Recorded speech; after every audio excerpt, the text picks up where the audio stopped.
This is Joe Aesthetics and he was the most shredded fitness influencer, with over 9 million followers on Instagram, 2-3 of which he gained after his death. He passed away at the age of 30.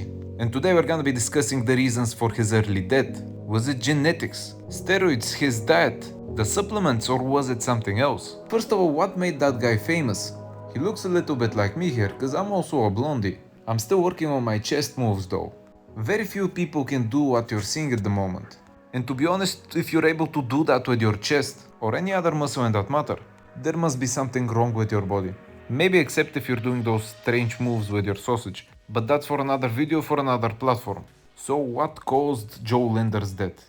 Some say you are what you eat. So let's start with Joe's pre-competition diet. Have in mind he's eating less carbs than usual here. But still, it's a reckless diet. Otherwise you will not reach this body fat percentage. He has striations everywhere on his body, probably on his sausage as well. This is how ripped he is. And was it the fact that he kept himself this ripped year round that led to his death? Just like me, first thing in the morning he checks his abs. And after some 20 minutes of looking at them, he goes to take his supplements. Not all natural supplements are equal. He starts with Yohimbine. This is a supplement that works. A supplement that is not legal for sale in a lot of countries. And that is for a reason. I've tried Yohimbine once in my life, and I immediately realized that it is dangerous. As a whole, if a supplement works very good, it has side effects. I didn't take a small dose, I took an average to a high dose. There were two reasons behind my decision to take a bigger dose. Number one, and the most important one, they were giving it to me for free.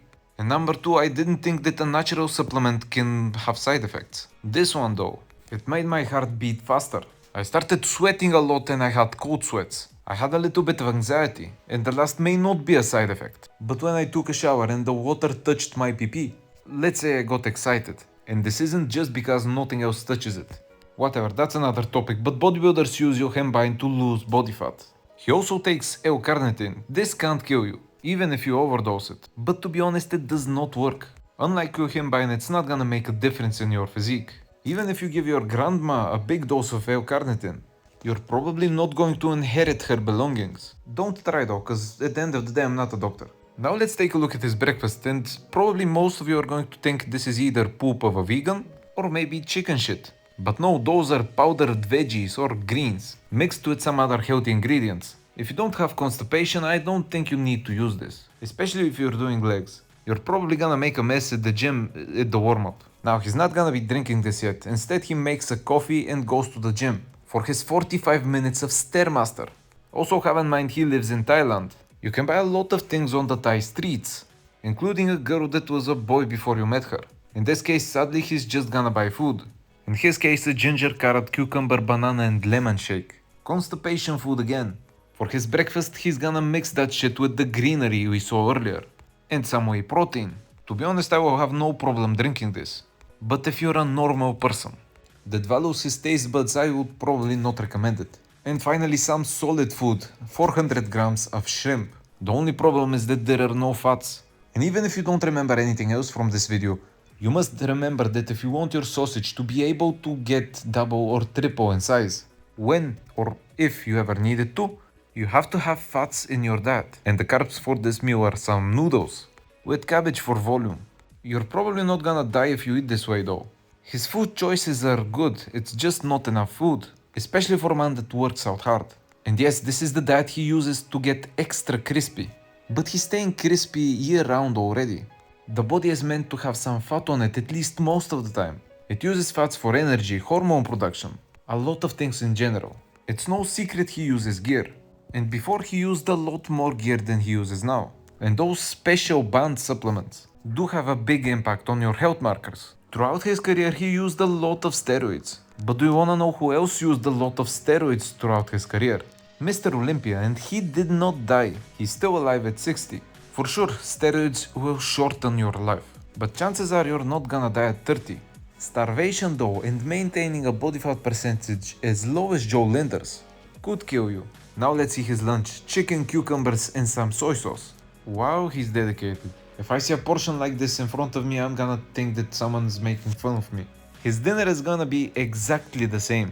If I eat like this, I'm gonna meet Saint Peter after 3 to 4 months. Of course, have in mind, he doesn't eat like this year round. This is his pre-competition diet.